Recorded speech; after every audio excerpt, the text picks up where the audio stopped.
না, আমি প্রথমে কৃতজ্ঞতা প্রকাশ করি অনির্বাণদাকে। আমি এই যে বিধায়ক হয়েছি, পেছনে একটু হলেও অবদান তার আছে, এবং আজকে এই সুন্দর অনুষ্ঠানে আসবার সুযোগ করে দিয়েছে অনির্বাণদা। সে আমন্ত্রণ করেছে, আসতে পেরেছি, নিজেকে খুব ধন্য মনে করছি। এবং সত্যি কথা বলতে ওনার পিতা বন্ধু তত্ত্ব সম্বন্ধে আমরা শুনেছিলাম, আমি সেইভাবে কোনোদিনই করে আজকেই বিষয়টার উপর জানতে পারলাম। আমি এই অনুষ্ঠানে আসতে পেরে নিজেকে খুব ধন্য মনে করছি।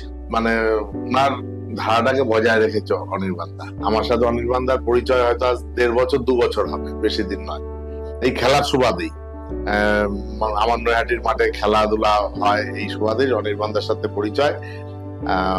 শ্রদ্ধেয় বন্ধু দত্তের ধারাটাকে উনি বজায় রেখেছেন, এবং আশা করবো আগামী দিন আরো বৃহৎ আকারে এটা করবে।